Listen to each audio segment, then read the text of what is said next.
Hello friends, చిక్కుడు గింజలతో చాలా రుచికరమైనటువంటి కుడుములు తయారు చేసుకునే విధానం. ఒక గ్లాసు చిక్కుడు గింజలకి ఒక గ్లాస్ వరిపిండి చొప్పున తీసుకోవాలండి. నేను 2 గ్లాసుల చిక్కుడు గింజలు తీసుకున్నాను. వీటిని కొన్ని నీళ్లు పోసి గిన్నెలో స్టవ్ మీద పెట్టుకొని ఉడికించుకోవాలి. ఈ ఉడికేలోపు తగినంత మిరపకాయలు, ఉప్పు వేసి మిక్సీ పట్టుకోవాలి. ఇందులో వేయడానికి ఉల్లి ఆకు, కొత్తిమీర ఆకును శుభ్రంగా కడుక్కొని పక్కన పెట్టుకోవాలి.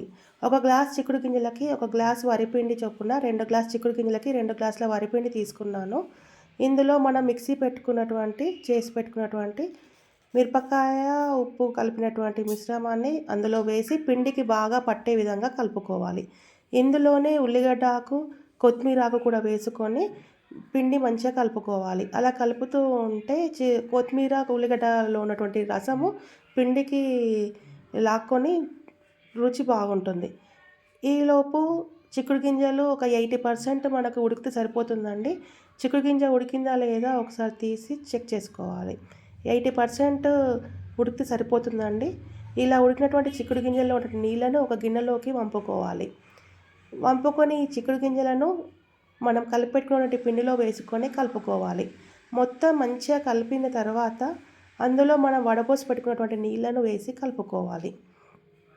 ఆ నీళ్ళని పారబోయొద్దండి. అందులో ఎన్నో పోషక విలువలు ఉంటాయి కాబట్టి ఆ నీళ్ళని పారవద్దు. ఆ నీళ్ళను ఫస్ట్ వేసుకొని కలుపుకోవాలి. సరిపోకపోతే మళ్ళీ కొన్ని గోరువెచ్చటి నీళ్ళు కాగపెట్టుకొని పోసుకొని చపాతీ పిండిలాగా కలుపుకోవాలి.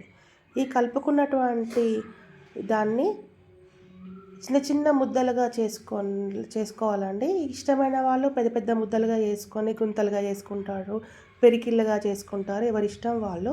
చిన్న చిన్న ముద్దలుగా చేసుకొని నేను చిన్నగా ఒత్తుకున్నాను కుడుములు. ఎందుకంటే సరిగా ఉడకవని. ఇలా అయితే మంచిగా ఉడుకుతాయి. ఇలా చేసుకున్నటువంటి వాటిని ఇడ్లీ పాత్రలో వేసుకోవచ్చు, రంధ్రాల గిన్నెలో కూడా వేసుకోవచ్చు. ఒకదాని మీద ఒకటి వేసుకొని దాన్ని పెట్టుకోవాలి. ఒక గిన్నెలో నీళ్లు పోసుకొని దానిపైన మనం చేసి పెట్టుకున్నటువంటి ఈ రంధ్రాల గిన్నెను పెట్టి మూత పెట్టుకోవాలండి. ఇది కనీసం 25 నుండి 30 నిమిషాలు మీడియం ఫ్లేమ్లో ఉడకాలండి. సరిపోతుంది. మంచిగా ఉడుకుతాయి. మంచి స్మెల్ కూడా వస్తుంది. ఇందులో ఆకులు ఎంత మంచిగా ఎక్కువ ఉంటే, గింజలు కానీ ఆకులు కానీ ఎంత ఎక్కువ ఉంటే అంత టేస్ట్గా ఉంటాయండి కుడుములు. అవి తక్కువ ఉంటే అంత బాగోవు. చాలా బాగుంటాయండి ఇవి ఉడికిన తర్వాత కుడుములు. ఈ కుడుములను సుంచి చూస్తే మీకు అర్థమవుతుంది అంటుకోకుండా ఎంత బాగా ఉడికాయో. ఒక ప్లేట్లోకి తీసుకొని దీంట్లో కాంబినేషన్ ఒక గిన్నెలో మంచి పల్లె నూనె కానీ, నువ్వుల నూనె కానీ ఏదైనా టేస్టీ ఎక్కువ ఉంటుంది అవైతే వేసుకొని ఆ నూనెలో ముంచుకొని తినాలండి.